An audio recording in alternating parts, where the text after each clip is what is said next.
duga yang terbaru yang dipanggil ni, dia tanya berapa ramai yang terpilih. Dia kata, orang tu kata ada 1,200 lebih pemohon untuk jawatan itu, yang mana mereka hanya memerlukan satu orang saja. 1,200 lebih yang apply. Dan dia kata yang mereka shortlist, yang mereka senarai pendek ada dalam 60 orang. My God. So apa nak jadi ni?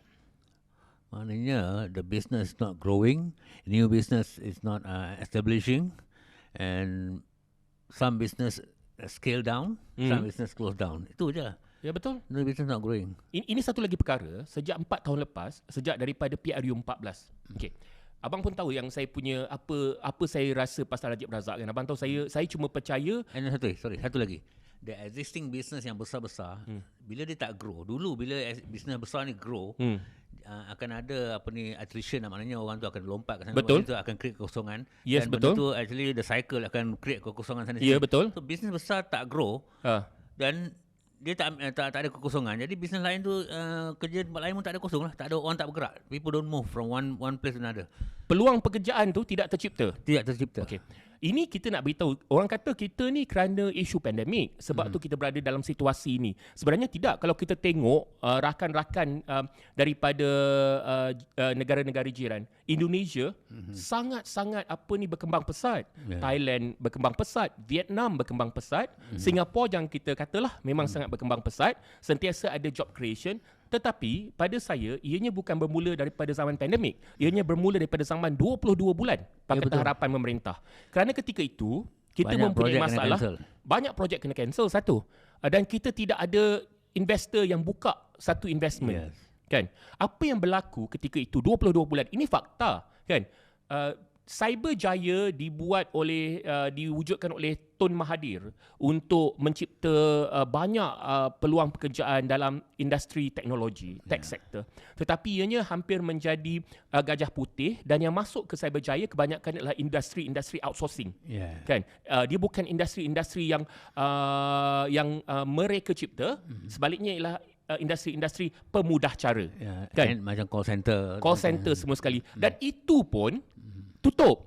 Satu demi satu tutup. IBM tutup, itu tutup, ini tutup. Kan, all this outsourcing business tutup. Dan kemudiannya datang pandemik.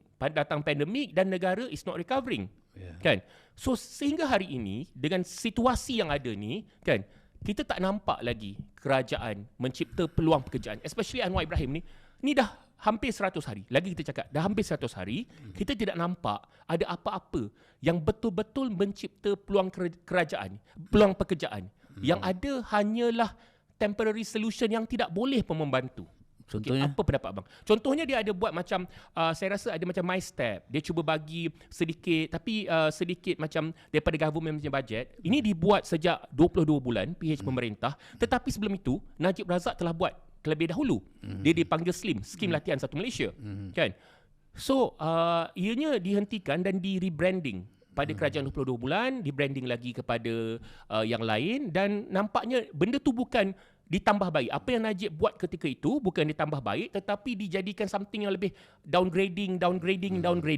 Apa yang saya nampak sekarang ni, kesalahan yang dibuat oleh kerajaan sekarang ni hampir sama saja dengan kerajaan 22 bulan. Okey. Kerajaan 22 bulan, the first thing dia dapat, segala projek yang ada kaitan dengan Najib Razak, dia freeze. Dia freeze, projek tergantung. Orang hilang kerja, projek, so disrupt ekonomi. Sama juga macam sekarang. Yang mana yang projek yang diluluskan masa time darurat yang dia kata ada penyelewengan 92.5 bilion projek awarded tu, sekat, stop. Contohnya projek yang penting tu, projek kempangan air ke apa yang dia approvekan oleh Menteri daripada PAS tu, Alam Sekitar, Tuan Ibrahim Tuan Man. Alam Sekitar tu kan freeze juga. Jadi bila freeze projek, orang akan hilang kerja, kontraktor hilang projek, payment sangkut semua. So benda ni dia create satu vicious cycle. Cycle maknanya bila kontraktor tak ada, pekerja tak ada, supplier tak ada duit, semua tak ada duit. So vicious cycle. So it's the same thing. Cuma bezanya dulu Dr. Mahathir, kerajaan 20 bulan dia cari pasal dengan China, cari pasal dengan India. Mana tak buat silap tu. Dia buat baik dengan orang kan. Dia buat baik dengan orang.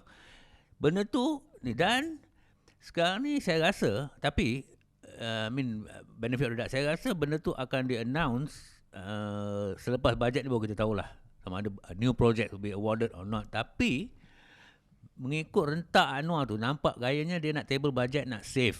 Maknanya ikat perut. Maknanya government will reduce spending dan benda ni akan create another vicious cycle. Ya, betul. Betul. So saya nak sentuh sikit apa yang abang cakap tadi, pasal diorang pergi hentikan projek tu. Yang kelakarnya saya ingat lagi Tony Puah. Abang ingat lagi tak Tony Puah? Semua orang mesti ingat siapa itu Tony Puah. Yang kononnya orang katalah ini pencacai Pakatan Harapan, pencacai Anwar Ibrahim kata Tony Puah ni adalah sangat hebat dan dia adalah penasihat kepada punah sihat kepada Lim Guan Eng. Dan saya ingat lagi kes berkenaan dengan MRT. Kan, di mana dia kata dia kena retender, ada banyak terlampau mahal kos dia dan kita boleh buat sesuatu dengan harga yang murah. Kan, akhirnya kita mempunyai MRT yang saya rasa rumah kucing makcik saya buat rumah kucing lagi cantik. Betul, macam kebun ayam. Tony Puah, saya ada satu benda yang saya cakap pada dia kurangkan stesen lagi kan. Ya, dia kurangkan stesen. Kan, kita boleh tengok keadaan tu memalukan. We are developing country. Tak cantik tu satu hal. Bila kualiti tu tak bagus, maintenance teruk, sekejap dia dah rosak. Sekarang dia tengok cat dia dah tak elok. Betul. Baru 2 tahun ke 3 tahun. Betul. Kau bukan save money, kau cut cost. Kau cut cost dan lepas tu yang cost yang kau cut tu semata-mata untuk menunjukkan kau nampak baik. Sebenarnya benda tu merosakkan. Bila you dah pakai cat yang kurang kualiti, 3 tahun dah kena cat balik. Lepas tu dengan air hujan, tempias masuk ke dalam stesen. What the hell is this?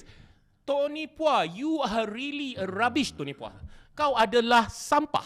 Dia sangat-sangat mengecewakan time tu lah. And the replica of Tony Puah sekarang ni is Rafizi lah. Kau adalah sampah dan itu adalah tendensi yang dibuat oleh kerajaan sebelum ini. Dan saya nampak bang, kerajaan sekarang ini, so-called kerajaan perpaduan, saya lebih rela panggil kerajaan gabungan because kerajaan perpaduan is not nama yang betul untuk kerajaan ini. Saya panggil kerajaan campuran sebab dia orang tak bergabung pun sebenarnya. Kerajaan campuran, betul juga. Ia adalah satu perkara habit yang akan dibuat oleh kerajaan ini. Mereka akan ulang balik apa yang mereka buat untuk 22 bulan yang lepas dan kita akan dapat benda yang sama. Yang vicious cycle tu masih ada. Sedangkan pada saya bang, sorry, seperti saya kata tadi, saya nak sambung sikit balik. Orang tahu yang saya tak suka Najib punya pasal benda-benda kes dia. You are Najib supporter. Abang Zam adalah penyokong Najib Razak. Saya bukanlah penyokong Najib Razak, tetapi dari dulu sehingga sekarang saya dah dengan jelas dan nyata kata saya sokong polisi-polisi ekonomi yang dibuat oleh Najib Razak. So, sebenarnya kerajaan sekarang ni senang sangat sebab kerajaan sekarang ni sejak PRU14 pun adalah kerajaan copy paste. Jadi, apa yang kau perlu buat ialah kau copy balik apa yang Najib buat. TN50 tu, actually rangka tu dah ada dah. Kau copy balik apa yang Najib buat dan